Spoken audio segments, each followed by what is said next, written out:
Bharatiya Janata party के लोग जो बहाना ले रहे हैं कि वहां पर आपको बिच्छू दिखाई दे जाते, अगर इन्हें इतनी ही चिंता थी बिच्छू की तो सफाई क्यों नहीं कराई उन्होंने? इस म्यूजियम का रखरखाव क्यों नहीं किया? इस बिल्डिंग को पूरा क्यों नहीं किया? लेकिन अपने लोगों को उन्हें लाभ पहुंचाना था। 70 करोड़ रुपए इसके सैंक्शन हुए हैं। समय समय पर हम लोग अखबार में पढ़ते हैं कि ये बिल्डिंग पूरी की जाएगी। किसी ने पीआईएल भी की, एक वरिष्ठ पत्रकार ने पीआईएल भी की, तो सरकार ने भी एफिडेविट लगाया और सुनने में आ रहा है ये बिल्डिंग को पूरा करना चाहते हैं। लेकिन इधर ये सुनने में आ रहा है कि ये बिल्डिंग बेचना चाहते हैं। जैसे और इन्होंने बड़ी बड़ी चीजें लखनऊ की बेची हैं। उदाहरण के लिए बहुत सारे यहां साथी ये नहीं मानते होंगे कि जो प्लासियो मॉल है वो समाजवादियों का और सरकार का बनाया हुआ है। जो सबसे सुंदर मॉल था, अच्छा मॉल था, दिल्ली में भी ऐसा मॉल नहीं होगा। ये सरकार का मॉल था, सरकार का शॉपिंग कॉम्प्लेक्स था। उसको सरकार बनते ही बीजेपी ने बेच दिया। किसान बाजार था वो बेच दिया, स्टेडियम का नाम बदल दिया। हम समाजवादियों ने जो बिल्डिंगें बनाई, चाहे कैंसर इंस्टीट्यूट हो, किसी समाजवादी नेता के नाम पर नहीं रखा, न प्रतिमा लगाई। लोक भवन में कभी भी किसी की प्रतिमा हम लोगों ने नहीं लगाई, लेकिन लोक भवन में भी इन्होंने प्रतिमा लगा दी है।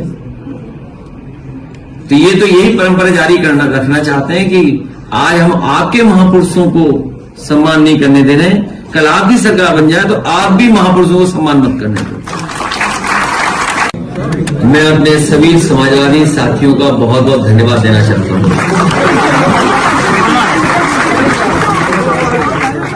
कल ही रात से एक समाजवादी कार्यकर्ता तैयार था आंदोलन के लिए। मैं इनको बधाई देता हूं कि आज सड़क पर निकल करके जो भारतीय जनता पार्टी हम लोगों को रोकना चाहती थी, घर ही में कैद कर रखना चाहती थी, लेकिन कार्यकर्ता सड़कों पे दिखाई दिए। और आज त्योहार के दिन होने की वजह से, नवरात्र का त्योहार है, हर घर में आज त्योहार मनाया जाता है। इस संघर्ष को इसी तरह हम लोग जारी रखेंगे। और आज घर के सामने ही हम लोगों ने जयप्रकाश जयंती, लोक नायक, भारत रत्न, समाजवादी नेता गांधी जी के साथ और भारत की आजादी में भूमिका निभाने वाले जयप्रकाश जी की जयंती हम लोगों ने वहीं पर मनाई। जो समाजवादियों ने म्यूजियम बनाया था जहां पर जयप्रकाश नारायण जी की प्रतिमा है, हर वर्ष हम लोग वहां पर प्रतिमा पर माल्यार्पण करने जाते थे। समाजवादी सरकार थी, उस समय उद्घाटन हुआ था। नेताजी के साथ साथ बहुत सारे समाजवादी नेता उस दिन आए थे और सोशलिस्ट म्यूजियम का उद्घाटन हुआ था। जेपीएनआईसी का उद्घाटन बाद में हुआ है। जेपीएनआईसी वो बिल्डिंग है जो वर्ल्ड क्लास स्ट्रक्चर बना हुआ है, जिसके अंदर आज के समय पे जो मॉडर्न चीजें हैं, जिस तरीके से इंडिया हैबिटेट सेंटर बना हुआ है दिल्ली में, बड़े बड़े कल्चरल प्रोग्राम या कॉन्फ्रेंसेस होती हैं और समय समय पर वहां पे कार्यक्रम होते हैं, उससे भी बेहतर लखनऊ में नेताजी ने शिलान्यास किया था और पिछली समाजवादी सरकार में उसको पूरा किया गया था। ये जेपीएनआईसी वो बिल्डिंग है जो सबसे ऊंची बिल्डिंग है।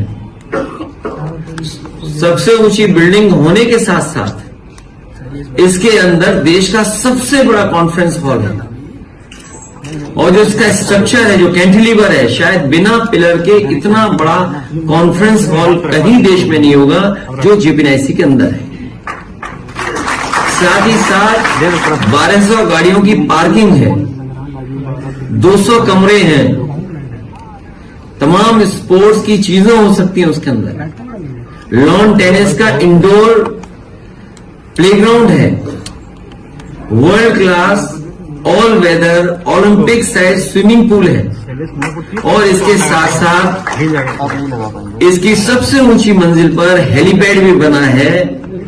ये भारतीय जनता पार्टी कोई भी ऐसी बिल्डिंग नहीं बना पाए जिसमें हेलीपैड हो। समाजवादियों ने लखनऊ में दो ऐसी बिल्डिंग बनाई है जिसमें हेलीपैड है। इमरजेंसी के समय पर या किसी और घटना के समय पर हेलीकॉप्टर उतर सकता है। और उसी जगह पर कैंटिलीवर का 8 मीटर कैंटिलीवर स्विमिंग पूल भी है, क्योंकि इधर बहुत सारे लोग, नए जमाने के लोग कैफे जाते हैं, चाय पीने। कैफे का एक नया कल्चर शुरू हुआ है। कम से कम उस टॉप फ्लोर पर कैफे भी रहता। न केवल बिल्डिंग के ऊपर आप बैठ सकते थे बल्कि पूरे लखनऊ को देख सकते थे और रिवर फ्रंट आपको देखने को मिलती। साथ ही साथ जनेश्वर मिल्स पार्क और लोहिया पार्क देखने को मिलता। नहीं आ रहा है कि जेपीएनआईसी में छिपा क्या रहे हैं। अभी मुझे पता लगा है कि जहां पर जयप्रकाश जी की प्रतिमा है वहां भी पुलिस बैठाई हुई है और गर्मी में बैठा जाएगा, धूप में बैठाया हुआ।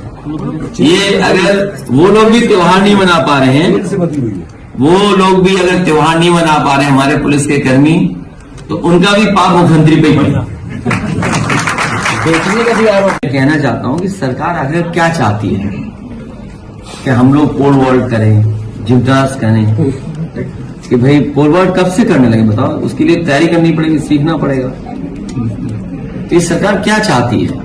किसी महापुरुष का सम्मान नहीं करने दे रहा है। और इसलिए नहीं करने दे रही क्योंकि भारतीय जनता पार्टी के लोगों का योगदान भारत की आजादी में नहीं रहा है।